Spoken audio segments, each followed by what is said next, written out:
Ceritanya kamu lagi naik pesawat luar angkasa dengan kecepatan 290.000 km per jam. Pesawatmu terus melesat, hampir sengebut kecepatan cahaya. Dan kali ini kamu bisa duduk manis sambil menikmati perjalanan panjangmu selama lebih dari 90 tahun. Tapi kayaknya mending pakai kapsul cryo aja ya, biar kamu nggak cepet bosen. Intinya kamu perlu terbang selama hampir seabad dengan kecepatan cahaya untuk sampai di eksoplanet misterius ini. Di antara banyak planet yang udah ditemukan, planet ini bisa ngebantu proses pencarian kehidupan di luar angkasa. Bentuknya kelihatan seperti bola biru gelap dan nama teknisnya kompleks banget. Planet seukuran Neptunus ini mengorbit bintang kecil kelas M alias Katai Merah. Jarak planet ini ke bintang induknya 8 kali lebih dekat dari jarak bumi ke matahari. Tapi permukaannya nggak diselimuti magma membara. Suhu di dalamnya juga relatif rendah atau hampir sama dengan suhu di bumi. Hal ini bisa terjadi karena Katai Merahnya nggak sepanas matahari kita, tapi menariknya atmosfer planet ini terdiri dari uap air atau helium atau mungkin helium hidrogen. Para ilmuwan belum bisa mastiin sih, tapi mereka masih terus mengamatinya. Berarti kalau di atmosfernya terdapat air, planet ini bisa ngebentuk kehidupan. Kemungkinan besar sih nggak akan ada makhluk hidup besar, tapi keberadaan bakteri mikroskopis pun bisa jadi temuan besar. Para saintis juga terus mengamati planet ini karena mereka tertarik dengan asal-muasalnya. Setelah nemu zat penyusun atmosfernya, mereka akan tahu proses pembentukan objek langit di sekitar Katai Merah. Dengan begini, kita akan lebih memahami cara kerja alam semesta. Kalaupun di planet misterius ini ada kehidupan, para saintis nggak akan bisa mindahin makhluk hidupnya ke bumi, kemudian menganalisisnya. Nah, untungnya di dekat bumi masih ada objek besar yang bisa dihuni mikroba, dan lokasinya masih ada di tata surya kita. Pada tahun 2020, para saintis mendeteksi senyawa gas misterius di atmosfer Venus, dan ternyata senyawa itu berupa residu fosfin. Penemuan ini dinilai penting karena zat fosfin juga ada di bumi di dekat mikroba. Mereka juga nemu fosfin di dalam tubuh penguin, kemudian banyak orang mulai berteori kalau hewan ini berasal dari Venus. Pastinya itu cuma cocok logi dong. Zat fosfin juga bisa ditemukan di rawa-rawa dan kubangan lumpur. Penemuan residu fosfin di planet lain langsung menggemparkan publik. Hal ini dianggap aneh karena di permukaan Venus kemungkinan besar nggak ada kehidupan. Suhu dan tekanannya sangat tinggi, tapi kondisi di atmosfer Venus nggak segloomy itu kok. Bahkan diperkirakan di situ ada sejumlah mikroba. Para ilmuwan juga tahu kalau di Venus sering terjadi erupsi, dan erupsi ini diprediksi bisa menghasilkan unsur kelumit fosfin. Kalau memang benar, berarti di permukaan Venus kemungkinan nggak ada kehidupan. Mereka rela menggelontorkan banyak biaya untuk terus mengamati si kembaran bumi. Oke lah, mending kita balik lagi ke ruang angkasa. Selama 20 tahun terakhir ini, para saintis telah nemu eksoplanet di berbagai tempat. Ada yang mengorbit Katai kecil, ada juga yang mengitari bintang raksasa. Tapi ada juga yang cuma sendirian. Planet ini terlunta-lunta di ruang angkasa tanpa bintang induk. Dan menariknya lagi, para saintis belum bisa nemu sistem planet yang mirip kayak tata surya kita. Jarak eksoplanet ke bintang induknya bervariasi, ukuran dan masanya juga nggak sama seperti planet di tata surya kita. Semua planet ini dinamakan eksoplanet karena letaknya di luar tata surya kita. Objek angkasa lain yang juga menarik adalah Bumi Super. Planet yang masuk dalam kategori ini punya bobot antara 2-10 kali massa Bumi dan mendapat energi dari suatu bintang. Di luar itu, karakteristiknya nggak mirip Bumi. Bumi Super terdiri dari gas, batu, air, es, api, asam, kaca, atau berlian. Dan para ilmuwan belum bisa nemu Bumi Super yang kondisinya layak huni bagi manusia. Penyebabnya bukan karena planetnya yang nggak cocok ditinggali, tapi karena tubuh kita cuma bisa beradaptasi dengan kondisi di bumi. Kita belum tahu banyak soal Bumi Super. Objek angkasa ini punya energi yang melimpah karena masanya juga besar. Energi yang terlepas mampu memicu gempa dan erupsi gunung berapi, dan planet ini juga diterjang badai setiap hari. Satu hari di situ berkali-kali lipat lebih lama dari 24 jam di bumi. Kamu sudah ada di pesawat luar angkasa lagi menuju Bumi Super, dan akhirnya kamu bisa ngelihat bola besar berwarna jingga terpampang nyata di hadapanmu. Setelah mengenakan baju astronot, kamu masuk ke kapsul luar angkasa. Tapi kemudian kamu berubah pikiran. Ternyata seisi planetnya mirip banget kayak bola api yang membara. Kalaupun berpenghuni, planet itu pasti didiami makhluk hidup tangguh. Dan kamu nggak masuk dalam kategori ini, jadi sebaiknya cari bumi super lain aja lah. Setelah terbang beberapa tahun cahaya, kamu ngelihat bola raksasa yang lebih ramah, tapi lokasinya berjauhan dari bintang induknya. Suhu di situ pasti sangat dingin, sampai-sampai molekul pun bisa beku. Dan suhu di Antartika ternyata jauh lebih panas daripada di bumi super ini. Kamu ngelanjutin perjalananmu dan akhirnya nemu spot yang sangat cocok. Planet ini 3 kali lebih berat dan 2 kali lebih besar dari bumi. Di dalamnya terdapat batu, gas, dan mungkin juga air. Kamu mulai nurunin pesawatmu, naik ke kapsul transport, ngebuka pintunya, dan melangkah keluar. Tapi kakimu tiba-tiba terasa berat dan badanmu makin melar. Seolah-olah kamu lagi menggendong kotak batu bata di punggungmu. Cuma jalan beberapa langkah aja, kamu langsung ambruk. Biang keroknya tentu saja gravitasi. Dan semakin berat bumi supernya, makin besar juga gaya gravitasinya. Kamu langsung tersungkur dan semua ototmu udah nggak kuat lagi. Kenaikan gravitasi juga menyebabkan fluktuasi lempeng tektonik, sehingga planet ini sangat sering dilanda gempa dan tanah longsor. Permukaannya yang berbatu-batu terus berganti rupa, jadi kalau kamu mau hidup di sini, kamu harus bikin teknologi baru untuk mendirikan rumah. Kamu masuk lagi ke kapsulmu dan menjauh dari situ. Tapi ternyata pesawatmu nggak bisa terbang terlalu jauh. Gravitasi planet menarikmu lagi ke arahnya, dan dengan bahan bakar yang tersisa, kamu mencoba melawan gaya gravitasi dan akhirnya bisa keluar dari atmosfer planet. Tapi masalah lain udah menghadangmu. Di hadapanmu ada meteorit tuh. Gaya gravitasi tadi nggak cuma menarik pesawatmu, tapi juga objek luar angkasa raksasa yang melintas. Asteroid besar bisa melenceng dari jalur awalnya karena ketarik oleh gaya gravitasi bumi super. Batuan luar angkasa ini bisa menggempur sang planet dalam bentuk hujan meteor. Dan karena kecepatan jatuhnya lebih ngebut, efek yang ditimbulkan juga jauh lebih destruktif. Itu belum seberapa loh. Petaka terburuk yang bisa menghantui bumi super yaitu penyumbatan inti planet akibat tekanan ekstrim. Ratusan miliar ton batu padat bisa menekan bagian inti. Padahal inti planet harus selalu bergerak saat menjalankan fungsi utamanya, yaitu membuat medan magnetnya tetap berfungsi. Badai surya dan radiasi kosmik bisa menyebabkan masalah serius bagi seluruh kehidupan di permukaan planet. Kalau di bumi, badai ini bisa mengacaukan pengoperasian perangkat elektronik dan mempengaruhi kesehatan kita. Hal ini bisa terjadi meski medan magnetnya cuma bolong sedikit. Lalu apa jadinya ya kalau seluruh pelindungnya tiba-tiba lenyap? Energi dari bintang terdekat dan radiasi kosmik dari jauh akan langsung menghancurkan bumi super sehingga kehidupan di dalamnya akan musnah. Hal seperti ini bisa terjadi di bumi super yang kondisinya laik huni. Dan planet kayak gini sangat sedikit. Kondisi di kebanyakan permukaan dan atmosfer bumi super nyeremin banget. Bahkan ada loh yang atmosfernya super ngebul sampai bisa ngelelehin logam. Angin panasnya bisa ngancurin semua zat padat menjadi molekul. Dan bumi super ini lebih mirip kayak bintang, jadi nggak sekedar planet biasa. Ada juga bumi super yang seluruh permukaannya diselimuti air. Di situ nggak ada daratannya sama sekali karena lautannya terus-terusan membanjiri daratan. Di bawah airnya juga ada gunung berapi yang terus meletus dan ngeluarin banyak magma. Saking beratnya, posisi planet ini jadi agak miring. Waduh, meleot nggak tuh? Saat planet ini berotasi, airnya ikut muter dan memicu tsunami dahsyat. Bahkan gelombangnya bisa melebihi tinggi gunung Everest. Lalu gimana dengan bumi super yang dihujani berlian atau asam sulfat ya? Di suatu eksoplanet, angin meniupkan serpihan kaca ke permukaannya. Dan di situ ada banyak panas yang bercampur dengan pasir. Makanya saat terbakar oleh udara panas, partikel pasir ini berubah menjadi kaca. Di antara semua planet yang udah ditemukan, cuma bumi yang paling nyaman. Tapi bagi organisme lain yang ada di seberang galaksi, planet kita mungkin kelihatan mencekam.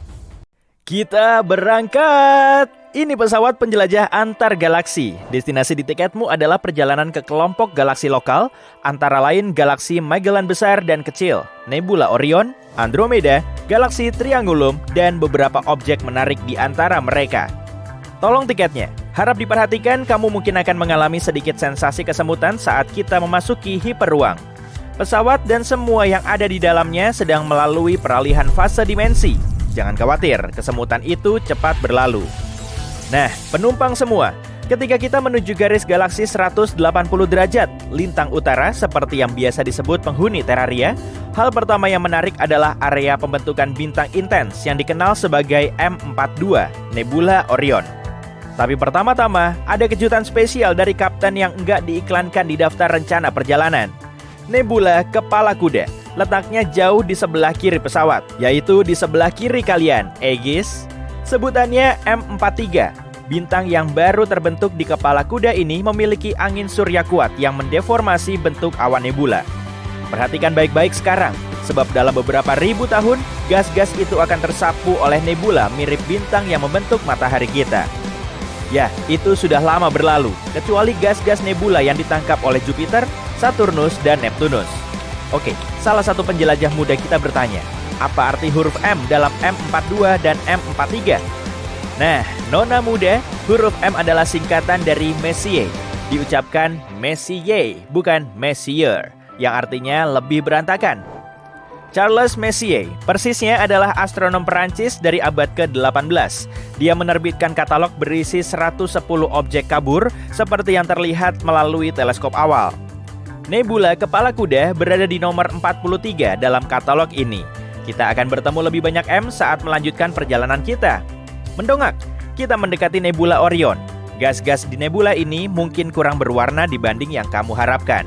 Itu karena kita terbiasa melihat foto-foto teleskopik exposure lama dan foto-foto disempurnakan yang didesain untuk menyoroti gas-gas yang berlainan dalam nebula.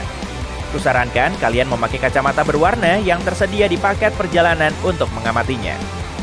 Kita masuk. Untung kita berada di hiperruang. Ketika kita mendekati gugus Orion Trapezium di bagian tengah, bintang terang Theta C mengeluarkan angin surya dengan kecepatan 8 juta km per jam.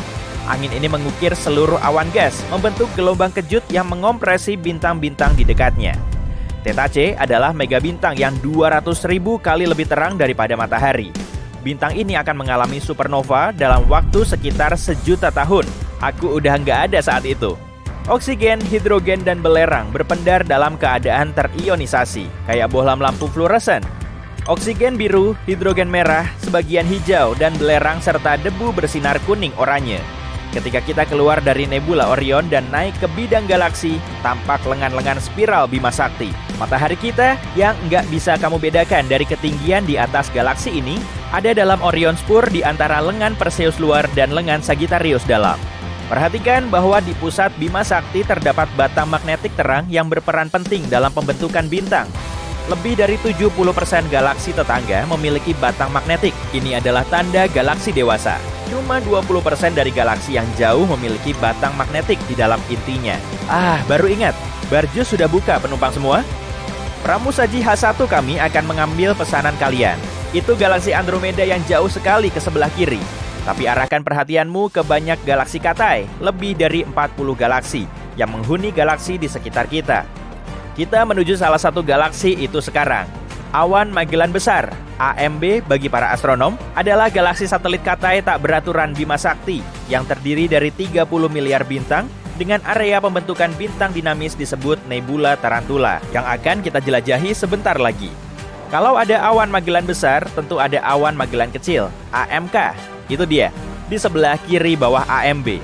Bima Sakti lambat laun akan menelan kedua galaksi Katai itu. Sebagian orang lebih suka kata mengakresi, tapi hasilnya sama. Kalau memakai kacamata berwarna lagi, kamu bisa melihat bahwa AMB telah merenggut sejumlah besar gas dari AMK, karena keduanya telah berinteraksi secara gravitasi selama jutaan tahun. Hah? Aku tahu semua tentang gas loh. Kita keluar dari Bima Sakti untuk menempuh jarak sejauh 50 kiloparsec, yaitu 50.000 parsek atau sekitar 163.000 tahun cahaya. Apa itu satu parsek? Bukan, itu bukan kata gaul dari pair of socks, sepasang kaos kaki. Satu parsek sekitar 3,26 tahun cahaya. Satu tahun cahaya sekitar 9,46 triliun kilometer. Kata parsek adalah kombinasi dari dua kata, parallax dan second. Parallax adalah pergeseran yang sepertinya dialami suatu objek ketika dilihat dari dua perspektif berbeda. Jika melihat benda dengan mata kiri, kemudian dengan mata kanan, kamu akan melihat benda itu tampak bergeser. Itu adalah parallax. Saat sebuah benda astronomi difoto pada satu sisi matahari, kemudian difoto lagi 6 bulan kemudian pada sisi lain matahari, pergeseran itu bisa dihitung dalam derajat busur atau menit busur atau detik busur, turun sampai milisecond busur. Itulah 1 parsec, 1 paralax dari 1 detik busur, yang ternyata sekitar 3,26 tahun cahaya. Hah? Gimana dengan Joan of Arc? Begitulah kamu mengukur jarak di Perancis. Karena kamu nggak bisa mengukur 1 tahun cahaya dengan penggaris atau meteran, parsec adalah cara ilmiah untuk menyatakan jarak menuju bintang atau objek intragalaksi. Makin besar paralax, makin dekat jarak benda. Makin kecil paralax, makin jauh jarak objek itu. Tepat di tengah nebula Tarantula, terdapat gugus bintang R136. Dalam jarak 1 tahun cahaya, ada lebih dari 40 bintang, masing-masing bermassa lebih dari 50 kali massa matahari. Sebagai perbandingan, nggak ada satupun bintang lain dalam jarak 4 tahun cahaya dari bintang kita, matahari. Dan itu bagus, kamu bisa melihat supernova 1987A pada ketinggian sekitar arah pukul 2. Sebuah bintang biru yang 100.000 kali lebih terang daripada matahari mengalami ledakan inti, menghasilkan supernova tipe 2 yang 100 juta kali lebih terang dari matahari. Supernova ini meninggalkan bintang neutron yang diselimuti debu, gas, dan tampilan kembang api yang spektakuler. 1987A dalam awan Magellan Besar adalah supernova terdekat dengan bumi sejak 1604, yang terjadi di Bima Sakti sekitar 20.000 tahun cahaya dari bumi. Supernova ini bisa dilihat di siang hari selama sekitar 2 pekan, kurang lebih. Setelah 1987A mengalami supernova karena ini bintang biru raksasa, spekulasinya menjadi bintang biru raksasa Rigel, yakni bintang kaki gugus Orion di masa depan yang nggak terlalu jauh mengalami supernova, atau justru sudah. Jarak Rigel dari bumi kurang lebih 860 tahun cahaya. Jadi apapun yang terjadi terhadap Rigel akan butuh waktu 860 tahun sebelum terlihat di bumi. Supernova 1987A memancarkan berbagai elemen berat, seperti kobalt, nikel, dan besi serta silikat yang lebih ringan ke dalam nebula Tarantula, tempat unsur-unsur itu akan membentuk penyusun dasar bintang dan planet. Pramusaji kami sedang menawarkan makanan ringan bertema ruang angkasa. Kusarankan kalian mencoba permen kapas Jupiter untuk anak-anak. Ingat, aku tahu semua tentang gas. Perhentian berikut adalah galaksi Andromeda dan sekitarnya. Lihat halonya ketika kita meninggalkan Bima Sakti dan 300 miliar bintangnya di belakang. Sebanyak 150 gugus bola menghuni halo galaksi itu. Mereka mengorbit cakram galaksi dan memiliki sebagian bintang tertua di alam semesta.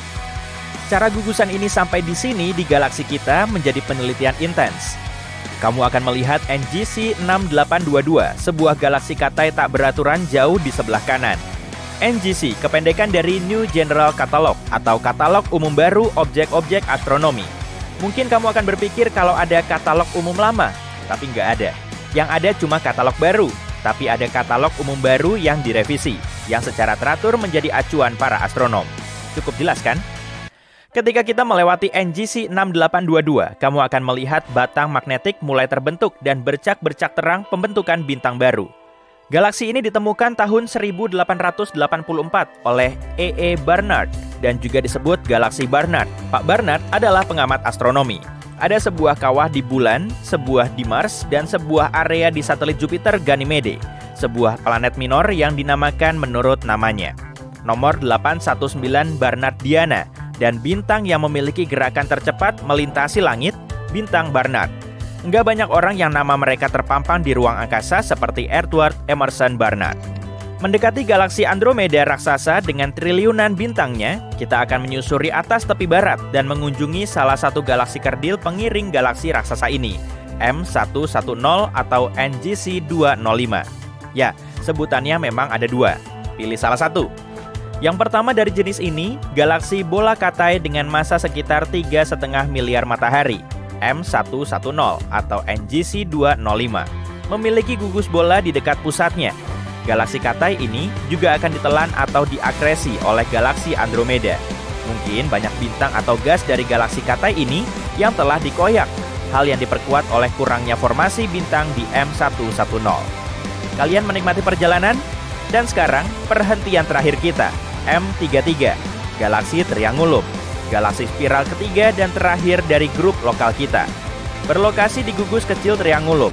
Bahasa Latin dari segitiga.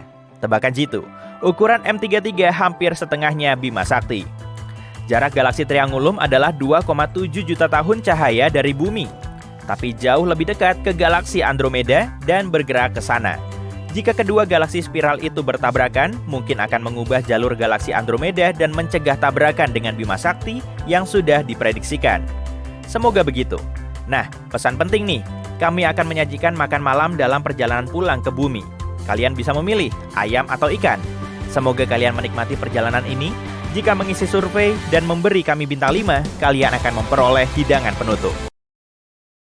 Tahu nggak sih, manusia adalah makhluk luar angkasa yang sebenarnya loh. Kita lahir dan berasal dari luar angkasa. Nah, supaya manusia bisa menghuni bumi, persyaratannya sangat banyak plus rumit. Salah dikit aja, bisa-bisa kita nggak akan ada di sini. Tapi nyatanya, sampai detik ini kita masih ada di bumi. Agar bisa tetap bertahan hidup, kita dan makhluk luar angkasa lain yang mungkin ada di luar sana harus hidup di planet pengorbit bintang putih kekuningan, jadi bukan bintang merah maupun biru. Bintang biru sangat cepat terbakar dalam kurun waktu jutaan tahun dan para penghuninya nggak akan sempat berevolusi. Padahal proses evolusi biasanya berjalan sangat lambat hingga akhirnya para makhluk cerdas mulai bermunculan. Bintang biru juga biasanya akan membesar lalu berubah menjadi merah saat runtuh dan meledak. Akibatnya, peradaban yang ada di dekatnya nggak akan bisa berkembang.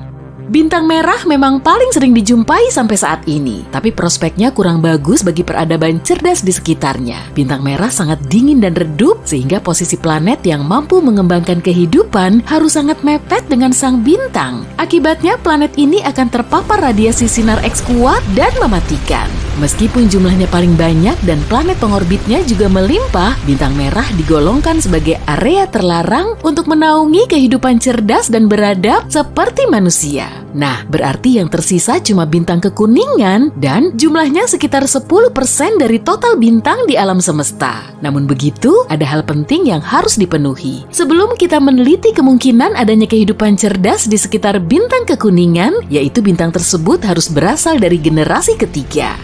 Bintang generasi ketiga punya zat kimia yang cukup beragam sehingga mampu mempertahankan bentuk kehidupan yang lebih maju. Setiap kali bintang meledak akan terbentuk unsur yang lebih berat dan kompleks. Ledakan ini kemudian melepaskan semua unsur hingga akhirnya bergerak ke nebula. Gravitasi di dalam nebula perlahan ngebentuk generasi berikutnya dan proses ini terjadi berulang kali. Tulang dan gigi kita perlu kalsium agar tetap terjaga. Otak kita memerlukan zinc untuk menghasilkan sinyal elektrokimia agar kita bisa bergerak, ngerasain sensasi, dan berpikir. Darah kita juga memerlukan zat besi, makanya tubuh kita perlu terbentuk di sekitar bintang kuning generasi ketiga.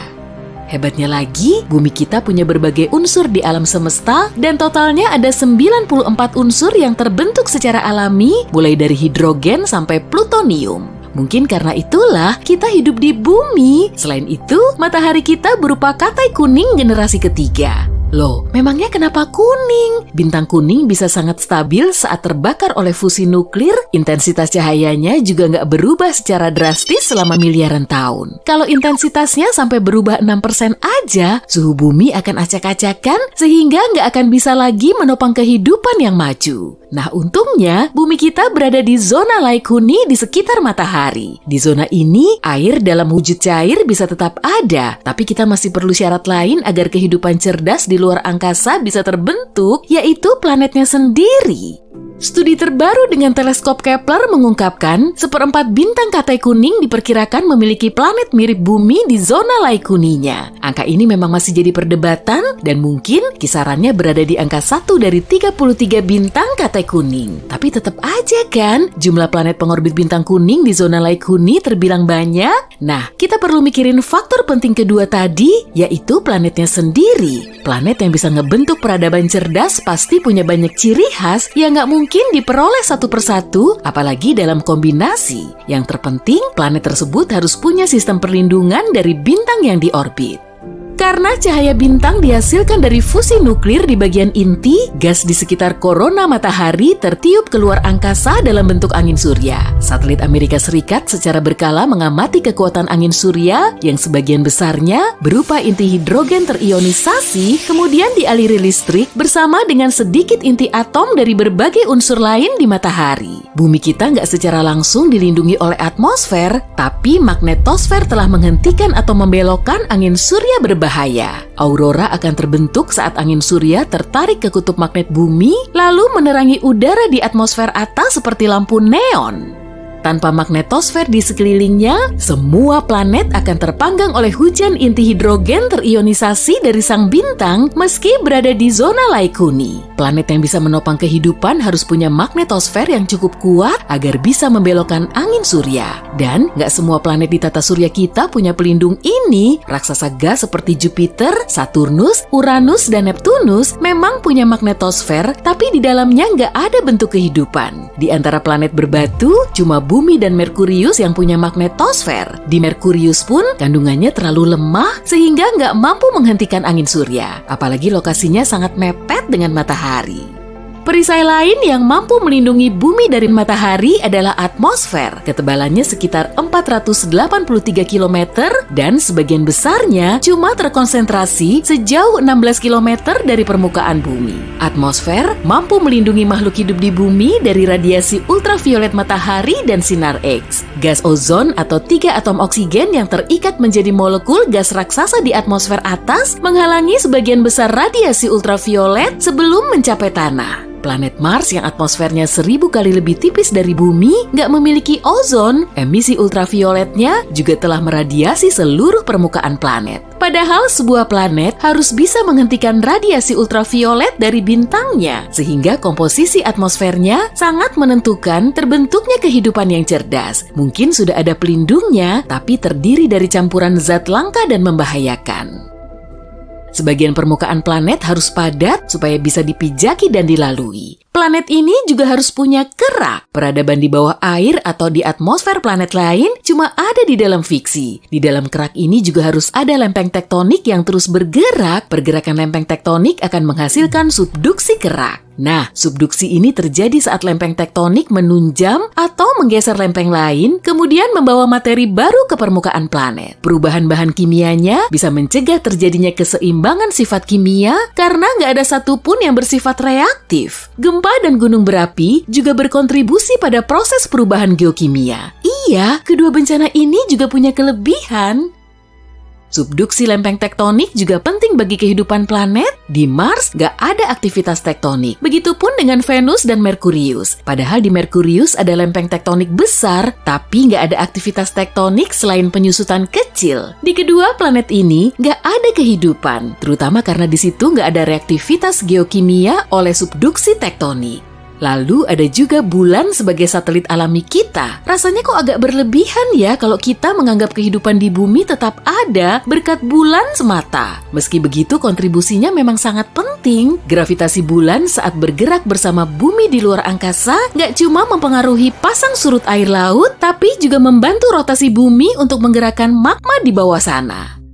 Gerakan magma di perut bumi mempengaruhi pembentukan magnetosfer karena banyak mengandung logam. Jadi bulan selalu mengamankan kita di luar angkasa dengan membantu bumi menjadi geodynamo lalu menghasilkan magnetisme. Bulan merupakan satelit terbesar di tata surya kita kalau dibandingkan dengan planet primer yang dikelilinginya. Banyak orang menganggap sistem bumi dan bulan sebagai planet ganda, tapi bukan itu fokus kita saat ini. Bulan juga menstabilkan bumi kita agar kehidupan di dalamnya tetap aman. Karena posisinya terkunci secara gravitasi dengan bumi, bulan berfungsi sebagai tiang penyeimbang bagi para peniti tali. Makanya bumi nggak terlalu banyak goyang dibandingkan dengan planet lain. Nah, goyangan ini dinamakan dengan librasi. Kalau bumi bergoyang seperti Mars atau Saturnus, kondisi cuaca akan sangat kacau balau dan kita nggak akan bisa bercocok tanam. Kondisi astronomi langka plus unik ini saling bersinergi agar bumi bisa ditinggali manusia. Kriteria selain faktor astronomi seperti faktor evolusi, biologis, dan kimiawi juga diperlukan agar kehidupan di bumi bisa terbentuk. Kemungkinannya bisa berlipat ganda, Tapi yang jelas, kita sangat beruntung telah mendiami bumi. Malah bisa dibilang kita ini telah diberi anugerah yang sangat berharga. Dengan memperhitungkan semua kemungkinan yang ada, sepertinya kok nggak ada ya tempat lain di alam semesta ini yang sebagus bumi.